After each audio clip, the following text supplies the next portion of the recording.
The Moro arc starts after the events of Dragon Ball Super Broly. Though we don't see those events in the manga, just assume it's basically the same as the movie. Goku and Vegeta are training and talking about never fighting together again, and doing all the other flirting you'd expect them to. Vegeta asks about Ultra Instinct, but Goku says he hasn't been able to use it a single time since the Tournament of Power. Their date gets interrupted by a call from Mr. Satan. Boo is being kidnapped, so he needs Goku and Vegeta's help. Goku tells Vegeta he'll teleport them both over, but Vegeta acts like a tsundere and says that he'll just fly there himself. Goku arrives first and handles the kidnappers. Vegeta gets there shortly after, but lets Goku handle it. One of the kidnappers hears Mr. Satan say Goku and Vegeta's names. He seemingly knows who they are and proceeds to effortlessly speed blitz both of them, defeating them both with a stun gun. He tells the others to take Goku and Vegeta as well, so with that, the kidnappers leave Earth. When the Saiyans wake up, they see Jocko and find out the kidnappers are actually the Galactic Patrol. The one who knocked out Goku and Vegeta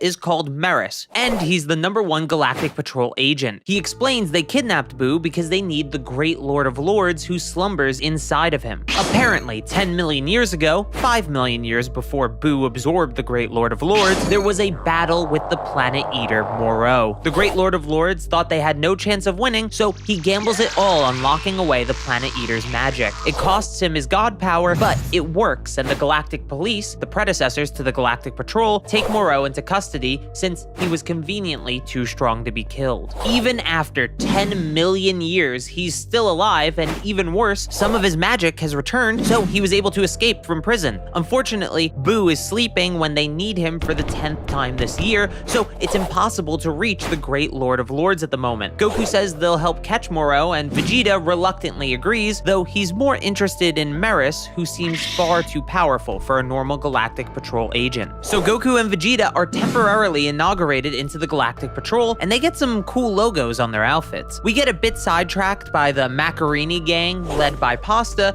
who stole a train transporting an explosive material. It somehow feels like filler in a manga. The most important thing here is that this confirms to Vegeta that Meris is just far too fast and powerful to be an ordinary Galactic Patrol officer. Once they return to the Galactic Patrol HQ, they find Moro's location. Goku begins to sense in the direction he's headed, but Moro can tell that Goku is searching for him. Even scarier, Moro's ki feels like the screams of a lot of people. Since he's a planet eater, his power is literally a mass of slaughtered souls, which is kinda edgy, but not too edgy, so it's pretty cool. On Moro's ship, he says to his ally Cranberry that they're being searched for. However, he can't scan any more than that himself, as it takes a lot out of him. Cranberry is an ex-Frieza soldier who was captured by the Galactic Patrol. He escaped with Moro and told Moro about the Namekian Dragon Balls that would allow him to regain his magic. All Cranberry asks for himself is a single wish, to which Moro agrees. Our heroes also figure out that Moro's destination is New Namek. Goku and Vegeta teleport to New Namek before Moro can touch down, and this time they even hold hands. Meris was too distracted by his shipping dreams coming true to warn them not to confront Moro. When they arrive on Namek, they warn the Namekians, so they start to run away with the Dragon Balls. After they leave, Moro's ship lands and he exits. He tries to eat a Namekian child named Eska, but Vegeta acts quickly and saves him, talking about his troubled past with the Namekians as he does. This is actually really cool to see Vegeta's regret towards the man he used to be. So Vegeta says he wants to handle Moro himself and turns Super Saiyan. He charges in, but Moro is easily able to handle Super Saiyan Vegeta, so Vegeta turns Super Saiyan God. Now it's starting to look like Vegeta will win, but Moro still has more power to show himself, in the form of his magic. Goku mentions that they know he eats life energy, and Moro compliments them for not being entirely ignorant. Then, as Moro lifts his hands, energy begins to spew outward from New Namek. Moro explains that instead of just eating the planet's life energy, he can manipulate it into the form of attacks. Vegeta tries his best, but after finding out that this attack costs Moro no stamina, he says he can't win. He asks Moro what his goals are, and after some convincing, Moro reveals that he's after the Dragon Balls, and he wants to use them to regain his former strength. And that's all Vegeta needed to hear. He calls Moro rotten scum that's worth killing for sure. Vegeta quickly turns Super Saiyan Blue and begins to easily beat Moro. Everything is going well until Goku starts to notice something is wrong. Moro forms a huge ball with Namek's life energy. Vegeta says it's useless, but Moro doesn't use it to attack. Instead, he eats it and gains a massive power-up as a result. Vegeta thinks that Moro's power-up isn't nearly enough and tries to transform to face him again. But Vegeta can't even turn Super Saiyan. Not only can Moro absorb a planet's energy, but he takes energy from the life forms on the planet as well. Goku jumps in to help Vegeta, but neither of them have enough energy to handle Moro now. Goku feels bad for the Namekians, but he knows they can't stay there, so he grabs Vegeta to teleport away. But Goku doesn't even have enough ki for instant transmission, which I think is a first for the series. With no escape, Moro grabs the two Saiyans and takes a large portion of their life energy. The Planet Eater is shocked to find their energy restored his body to a far more youthful state. With Vegeta and Goku handled, Moro and Cranberry begin to hunt the Dragon Balls. Back at the Galactic Patrol HQ, Boo has finally woken up and they received a report that Goku and Vegeta's life signatures were detected on New Namek. They were actually saved by Eska and Elder Mori, though they were unconscious for 3 whole days. Luckily for them, Moro is taking his sweet time collecting the Dragon Balls because plot, I guess? So he only has 3 Dragon Balls as of now. The Namekians have a plan though. Their greatest warriors started assimilating in order to defend their world. Dozens of Namekians merge into one, and the resulting warrior flies directly at Moro. But without even looking at him, Moro impales the Namekians' greatest savior, easily killing him. Vegeta realizes that Moro is using the villages to find the Dragon Balls, but right as he figures that out, Moro learns to sense the Dragon Balls directly because plot.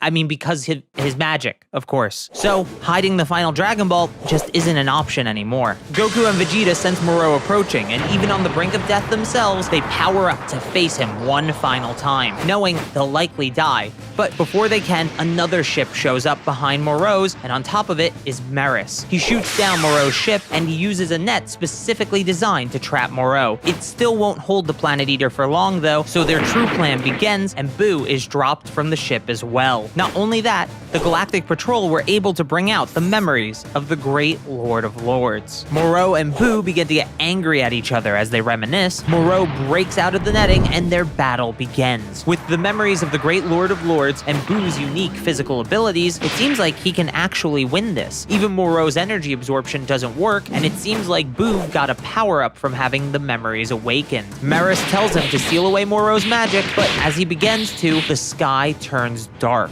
Cranberry has collected the final Dragon Ball. Before Goku and Vegeta can intervene, Cranberry wishes back Moro's full magical abilities. After getting his power back, he flies towards Purunga and kills Cranberry. Moro wanted a second wish after all, and since Cranberry used the first one to heal himself, that left nothing for the ex-Frieza soldier. To be fair, he does eat people's souls, so he's not the most trustworthy guy. When Goku and Vegeta finally catch him, Moro has already made his wishes, but he's hiding what the second one was. He then tells them that he has no need to fight anymore and runs away, suppressing his ki as he does. Boo and Meris catch up with them, and Boo quickly heals everyone that's still alive. Meanwhile, Moro begins to eat the entirety of Planet Namek. After healing everyone, Boo's face changes to the Great Lord of Lords face. He says he'll swap places with Boo until Moro is defeated. With that, Goku, Vegeta, and the Great Lord of Lords teleport to Moro for the final confrontation. Moro uses illusions to buy himself time while he absorbs the energy of Namek from outer space, a place where Vegeta and Goku can't reach him. So the Great Lord of Lords goes on his own. It's immediately clear though that Moro is stronger than the Great Lord of Lords, so the weird abilities of Boo don't matter anymore. The Great Lord of Lords threatens to steal Moro's magic, but Moro calls his bluff, saying he doesn't have the god power required to unleash that ability anymore. As Moro beats him down, there's a memory that appears to the Lord of Lords. It's the end of the Boo saga where Goku kills Kid Boo, and now the Great Lord of Lords understands that Kid Boo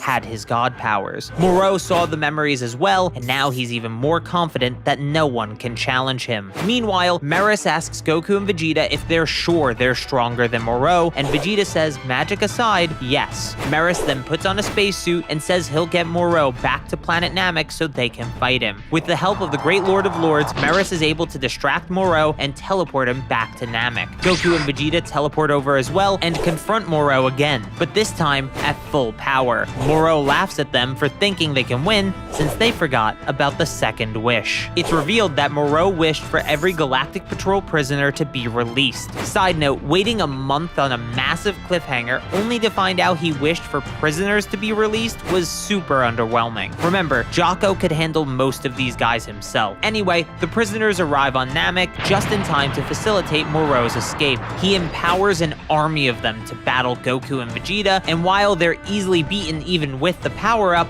Moreau is slowly draining Goku and Vegeta's energy along with Namek's. It eventually gets so bad that they can't transform at all. Meris and Jocko jump in to help the Saiyans and the Great Lord of Lords retreat. But when Goku is ready to teleport them all away, Vegeta goes on a rant about not liking weird techniques for some reason, and then goes off on his own. Goku and the others return to the Galactic Patrol HQ, and Vegeta steals Agent Iriko and his ship and tells him to go to Yardrat, the planet with all the weird techniques. I'm still down for most of what's happening to Vegeta this arc, but it's tough to get behind how weird this juxtaposition feels, especially when the paneling frames his main motivation as Goku and not Moreau. Anyway, a few days pass and the prisoners go on a rampage around the universe, specifically finding planets for Moreau to consume. Goku and Meris are concerned at how Moreau is growing even more powerful, and Meris says their odds of victory are now virtually zero. Goku asks even if Meris was fighting seriously. Goku throws a serious punch at Meris, and he dodges it easily, which seems to prove Goku's theory. Goku asks to spar with Meris, and Meris agrees. They go into a training room and face off. Goku seemingly can't land a hit even after turning Super Saiyan 3, so before they destroy the training room, Goku asks Meris to train him. Meris agrees and says he knows just the place. Meanwhile, the Macarini gang are doing their own thing while pretending to work for Moreau. They even remember Jocko talking about Earth before they got captured, so Earth is now a target for the forces of Moreau. See? The train section was important after all. At the same time, Vegeta has finally arrived on Yardrat. He's greeted by the Yardratians, which is what they're called in the manga, but I'm just gonna call them Yardrats because that's easier to say, who come in two types. This is done to canonize both the anime design and the Toriyama design for their race, since they were never seen in the original manga. Pretty smart, actually. They apparently heard about Vegeta from Goku in the past, and most strangely, they say Goku defeated the Ginyu Force on their planet. I guess that means there were more Ginyus than the main 5 we saw on Namek. Vegeta then meets Elder Paibara, the Yardrat that taught Goku instant transmission, and will be the one to teach Vegeta what they call spirit control, a way to use your ki in order to use techniques like these.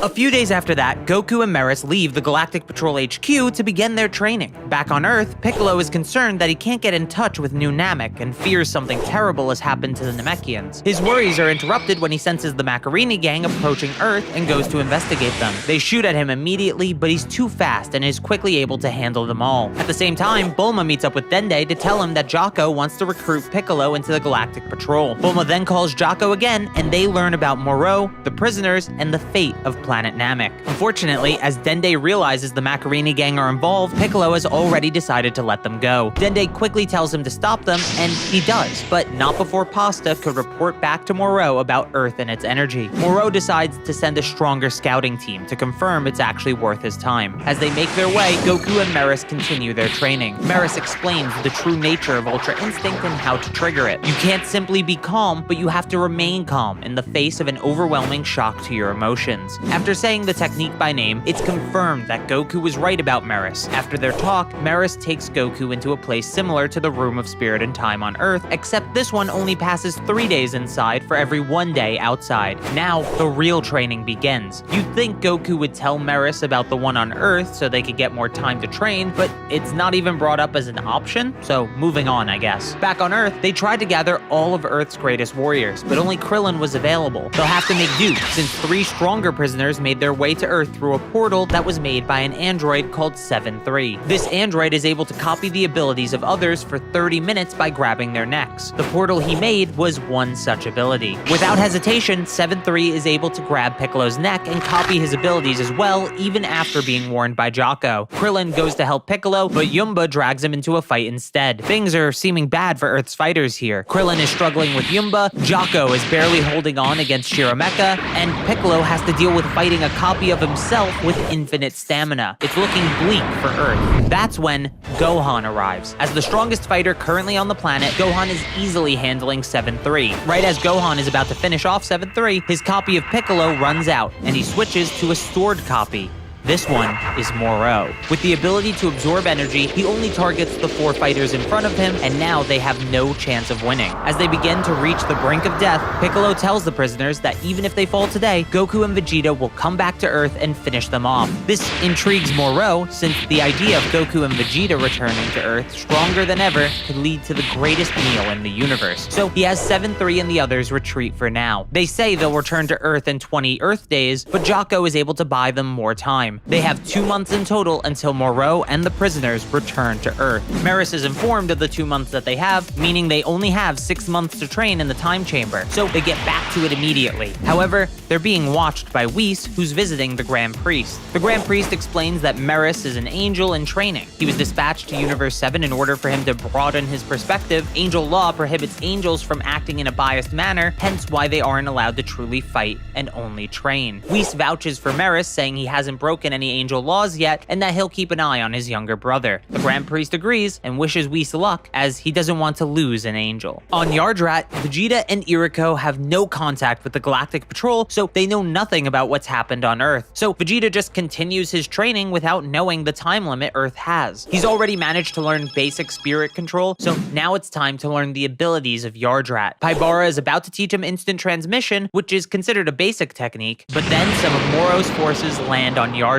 Vegeta goes to handle it, but his power has already grown far larger than he ever expected. A blast he intended to just destroy a communicator with instead blasted away an abandoned Yardrat city. As he defeats the escaped prisoners, they mention that Earth is the next target for Moro, though they don't tell him about the 2-month wait. Thankfully, Vegeta can sense Earth from Yardrat and knows that Moro isn't there yet, so he has time to continue his training. However, he has to kick it into high gear, skipping the basics and going straight for the technique that can beat Moro. Moro can sense how powerful Vegeta has become and gets excited. He tells Sagambo that he'll have to reach the outer limits of his power before going to Earth, if he even has such limits. That's called foreshadowing. So, Moro consumes planets while Goku and Vegeta continue their training until 2 months finally pass. Maris and Goku are going to have a final spar, and Maris is about to go all out. But before they can begin, Whis stops them. Whis explains that clashing at full power is considered a battle, so that would have broken Angel Law even if he called it training. Maris apologizes, but Whis is even more annoyed by the fact that Maris intended to do battle against Moro alongside Goku. Now that Goku knows Maris is an angel, everything makes sense. He asks Whis what happens if an angel breaks the laws, and Whis says they are erased from existence without a trace. It's the only way an angel can die. Weirdly, this implies that even Zeno can't remove them from existence, unless that's just a given. Something to note for the future, I guess. So Whis takes Maris back to Beerus' planet and leaves it to Goku to finish the fight. The only issue is they leave Goku behind, so he has to figure out how to get back to Earth on his own. On Earth, the entire Galactic Patrol has arrived to fight the invading forces, as well as all the greatest fighters on Earth, minus Goten, Trunks, and the androids. The prisoners begin to spread across the planet, so everyone splits up to handle them. The main battle for now is Piccolo and Gohan versus 7-3, but before they even know they're fighting him, he uses the copied abilities of an invisible race to sneak up behind and grab their necks. Things may seem bad, but Gohan and Piccolo prepared for his copy ability, and since he can only use one copy ability at a time, they are able to outperform him with combination attacks. Pushed to the brink of death, 7-3 changes to Moro's abilities again, but when he tries to absorb the ki of the 2 in front of him,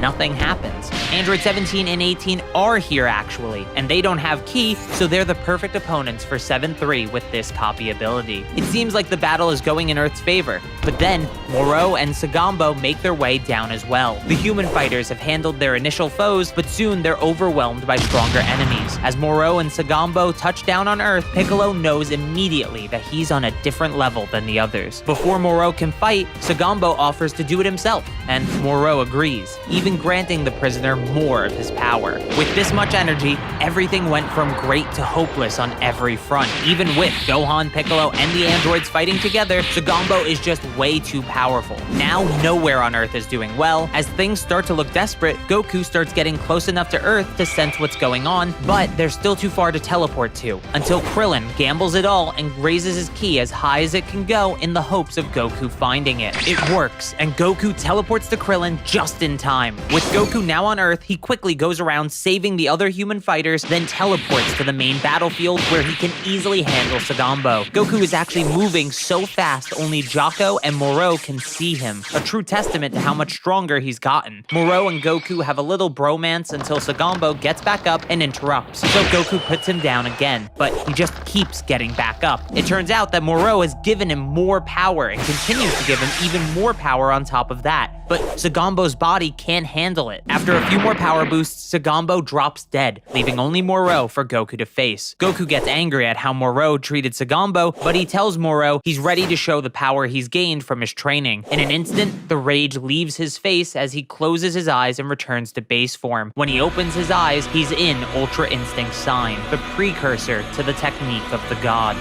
Goku and Moro begin to clash, and it seems that Goku has the upper hand. Moro's magic proves a little tricky, but it's nothing that Goku can't handle. Gohan tells his father to go all out, not worrying about damaging the Earth since they can fix it with the Dragon Balls. The same thing Goku said to Gohan in the Cell Saga. I'm sure this is the only Cell Saga reference. As the fight goes on, it becomes more even the more magic Moro uses, but Moro still hasn't tried absorbing Goku's ki. When he finally does try to get a lock on Goku to steal energy from him, Goku begins to move at top speed to avoid it. With Moro's main ability nullified, it seems like Goku can actually win the fight. Back on Beerus's planet, Whis and Meris are observing the battle. Whis praises Meris' training and asks if they'll see Goku's silver-haired form as well, but Meris says no. Back on Earth, Moro snickers and tells Goku energy absorption isn't his win condition. He's been holding back his power until this very moment. Once Moro powers up, he's easily able to grab Goku and drain his ki. Moro even noticed that Goku can't maintain the form for extended battles. With Goku back in his base, it seems hopeless, but thankfully Goku still has more power left, and what Moro said made him even more confident he can win this fight if he attacks with everything he has. Now with both of them at full power, they're back to a virtually even fight.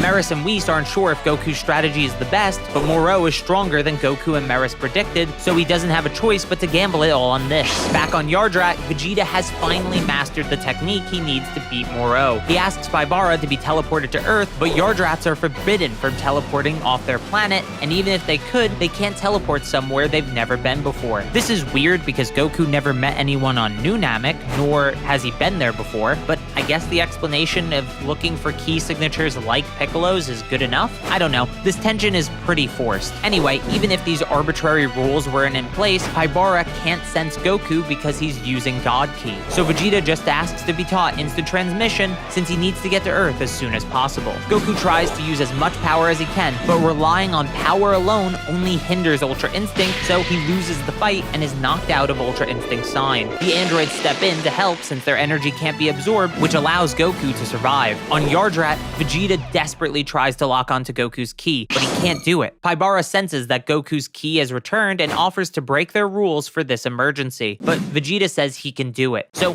he tries again, and after locking onto Goku's ki, he teleports off Yardrat and arrives on Earth. Android 17 and 18 are doing their best, but they aren't strong enough to beat Moro. Vegeta appears on the battlefield right after. Goku is shocked to see him use instant transmission, but he assures Goku that he probably can never use it again. Vegeta then has the androids back off and steps in to fight Moro himself. Vegeta transforms into Super Saiyan Blue Evolution, yes, it's in the manga, it happened in the Tournament of Power, just like the anime, and charges in. Even after talking big, Vegeta's first attack barely phases Moro. It seems like he was just hyping himself up with nothing to support it. Everyone thinks Vegeta is going crazy since he clearly can't win, but don't worry, Piccolo assures everyone that Vegeta has never been one to misread an opponent's strength.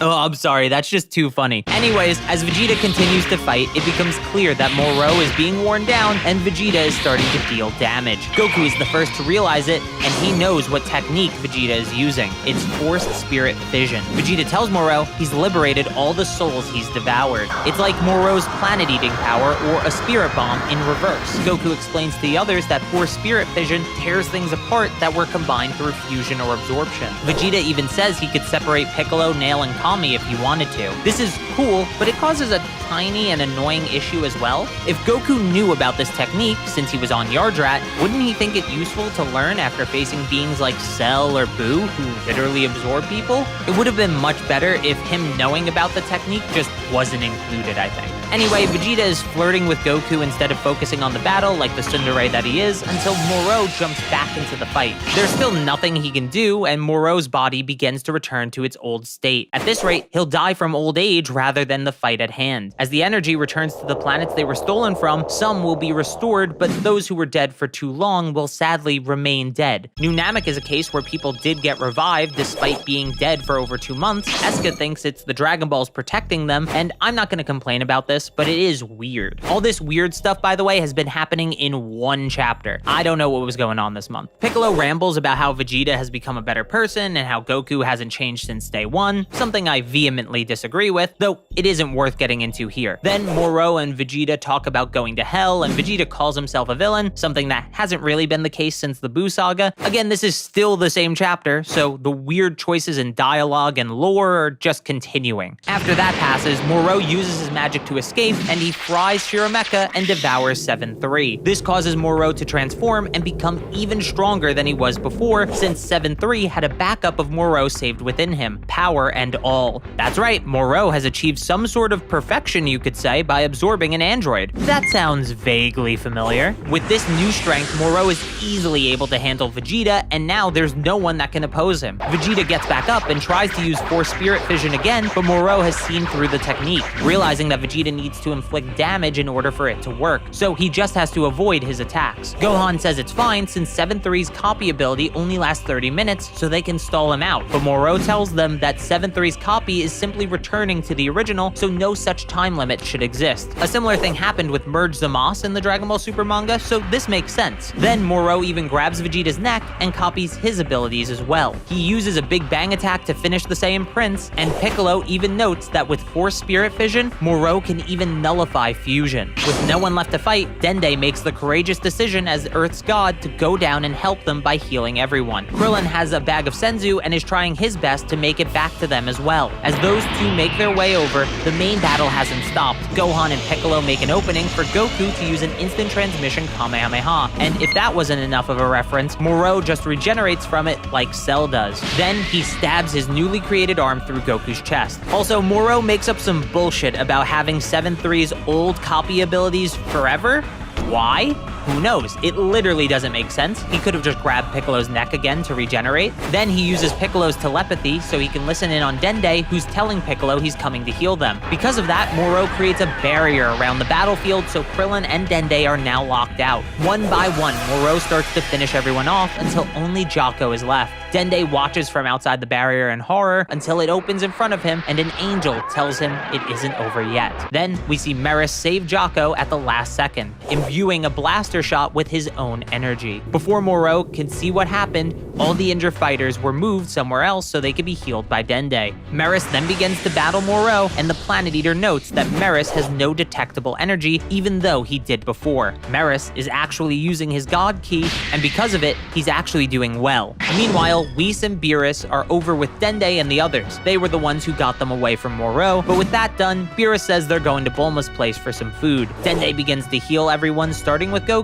It takes a little bit longer because of the type of wound he has, but eventually Goku is fully healed. When he learns that Meris is fighting Moro though, he flies over immediately. Goku stops Meris before he disappears and takes over the fight with Ultra Instinct Sign, but it simply isn't enough for an even stronger Moro. Goku is frustrated that he couldn't master Ultra Instinct, but Meris tells him one final push should be all he needs. While they're talking, Moro grabs Meris' neck to try and copy his abilities, but Meris cuts off Moro's hand before he could copy them. Meris retaliates by using his angel powers to seal away Moro's copy ability. I know it looks like he's just destroying the crystals, but it's specifically called a sealing technique, which explains why he can't just regenerate them. Beerus can sense that Meris is using his angel powers and tells Whis they're heading back to stop him. On the battlefield, Meris begins to explain how the Galactic Patrol changed him and made him grow a sense of justice. Even beyond that, meeting Goku and his friends solidified those ideals. Meris begins to charge one final attack and begins to think back to a conversation he had with Goku about Goku's constant heroics. Goku denies any heroism and talks as if it's all selfish desire that just happens to work out in the end. Again, I disagree with this being in the original manga, as he often did things for others first, then himself if it works out that way, but that's a video for a different day.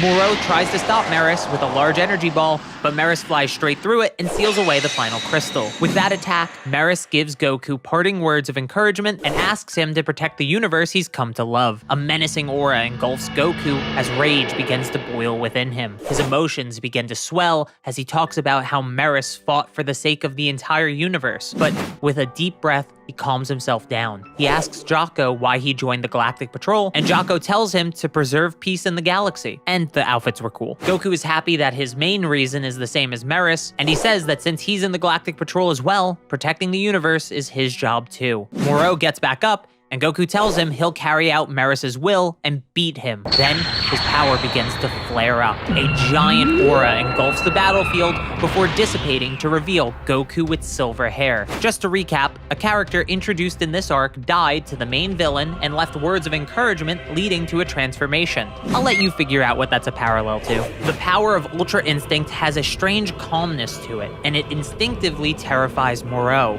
Any attack Moro tries just can't hit Goku, and every attack of Goku's lands stronger than ever before. Moro powers up to full in hopes of closing the gap, but Goku is simply too far ahead. Goku lands a powerful punch that sends shockwaves across the entire Earth, and there's just no way for Moro to even begin to fight back. As Moro is on the brink of death, he begs for his life, and Goku asks Jocko if Moro was sentenced to death, and after hearing that he was, he resigns from the Galactic Patrol in favor of fighting him like an Earthling. Krillin finally makes it to the battlefield, and Goku, in one of my least favorite scenes, takes the Senzu from him, giving one to Moro in exchange for him returning to prison. The context here is different, but if you want to say this is a Cell Saga parallel, I wouldn't blame you. So Moro agrees to Goku's conditions, but after eating his Senzu, he betrays Goku as he obviously would, and that terrible moment is made up for by Goku's Ultra Instinct hardening his body automatically to protect him from Moro's attack, immediately breaking the Planet Eater's hand,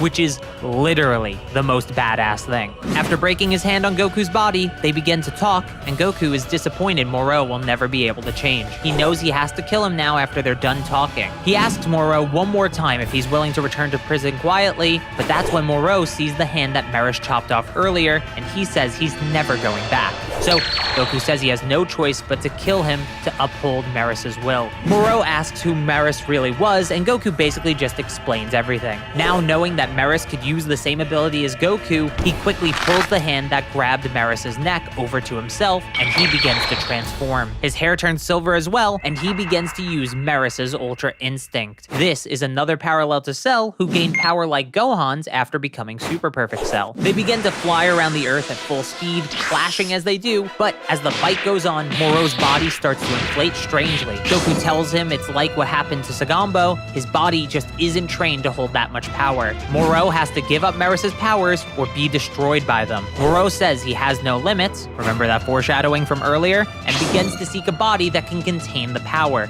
and eventually he uses his magic to merge with the Earth itself. Whis explains that Moro being merged with the planet means they share the same fate now. If Moro is destroyed, the Earth will be destroyed as well, and the resulting energy might even destroy the whole galaxy. So basically, our protagonist didn't finish the villain when they had the chance, leading to them potentially self-destructing along with the Earth. Do I really need to say what that's a parallel to? Moro then begins to absorb energy from everyone touching the planet, and that energy swell within him will be a problem if this isn't handled quickly. Beerus decides he'll help Goku finish the fight, but right as he's about to, Whis gets a summon from the Grand Priest, likely to do with Meris. Before they leave, Whis tells Goku the way to beat Moro and save the Earth is to destroy the crystal on his head. If done properly, it'll release Meris' copied abilities. With that, Beerus and Whis leave, but Moro begins to hide the crystal in his expanding body. That's when Vegeta flies in and begins to punch the Earth to use Force Spirit Vision. As the power leaves Moro, the crystal reappears and Goku flies in to finish the fight. However, Moro manages to stop Goku before he reaches the crystal, and he sucks the power out of Goku, forcing him back to base form. Piccolo asks Vegeta if he can use Force Spirit Vision in reverse, and he says it's possible, so they donate their ki to Goku, as do everyone on the lookout, and even Goten and Trunks. But it isn't enough. Goku can only return return to Super Saiyan Blue with that much power. Now it seems truly hopeless. They begin to discuss other options, but Moro has gone insane and will likely blow up on his own even if they do nothing. That's when a massive amount of divine power makes its way towards the battlefield, more than enough for Goku to finish the fight. Jocko had gotten the Great Lord of Lords, but that isn't whose key this is. The Great Lord of Lords found Oob and had him donate the divine energy that reincarnated from Kid Buu. Vegeta gives Goku the divine power, and with it, Goku creates a giant key version of himself to hold Moro's arms back as his real body delivers the final punch, ending Moro and saving the day. Afterwards, Buu returns to normal and forgets his time as the Great Lord of Lords. The Dragon Balls are used to fix the universe, and the Galactic Patrol have an award ceremony where Goku, Vegeta, Jocko, and even Meris are given awards. It's revealed that Shin asked to exchange his own life for Meris. The Grand Priest was moved by his gesture and erased Meris himself temporarily, then restored him as a mortal to save him. So Meris now has a lifespan and no more angel powers. Can he still use Ultra Instinct? Who knows? With that settled, the Galactic Patrol celebrate as Beerus and Supreme Kai are punished for allowing an angel to be lost. Peace has returned to the universe. For now. This is the best arc in Dragon Ball Super, even with my nitpicks, by the way. Maybe you should pick up the manga and check it out yourself. Make sure to like and subscribe if you haven't yet, and thank you so very much for watching.